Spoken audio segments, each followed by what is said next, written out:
Good morning guys. Today I am going to show you how to connect your aftermarket Android stereo with wireless Android Auto. For this you have to establish a Bluetooth connection between your phone and your aftermarket head unit. Remember, your Android Auto works with a proper Bluetooth connection, and it's a stable Bluetooth connection that tells the head unit that it's connected. Normally aftermarket head units come with T-Link or Z-Link application. So before that, let's first connect our phone to the head unit with the Bluetooth.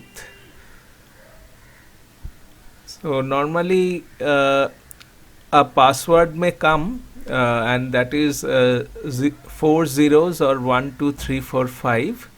So let us connect with the Bluetooth first. Let's go to the settings of the phone. Yes, settings. Now I will go to Bluetooth. Let us search the car head unit name. It is searching. Yes, there is the Android Pro Plus. Click that. Your stereo name may be different. Now it's trying to pair.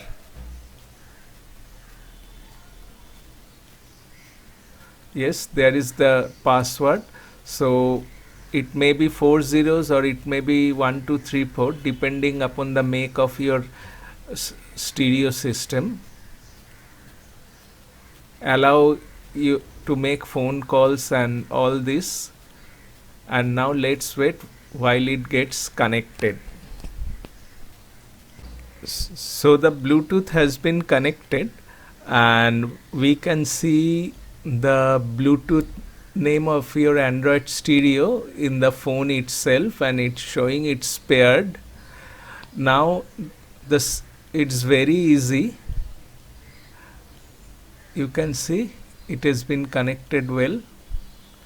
Now if you find any disconnection issue, please remove the Bluetooth profile and reinstall again, so that will solve your problem. Also restart your Android head unit if you are having issues with connecting with the Bluetooth.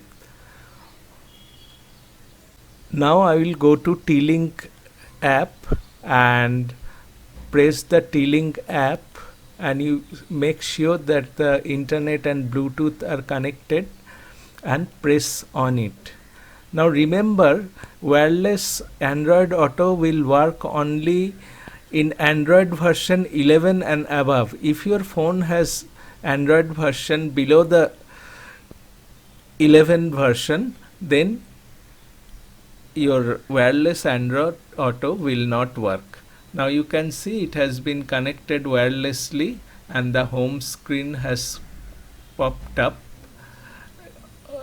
My phone is connected with Spotify, so it has also started to play music, and the entire Android screen, auto screen, is on your head unit interface. Now let me tell you one thing.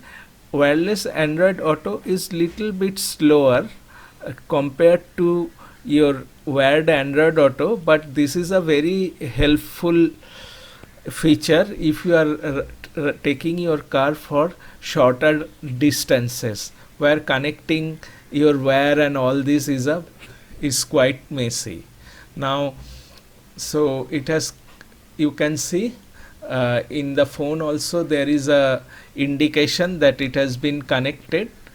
And if you find this video useful, please do subscribe, and if you have any questions regarding this connection procedure, feel free to comment in the comment section below. Thank you very much and goodbye.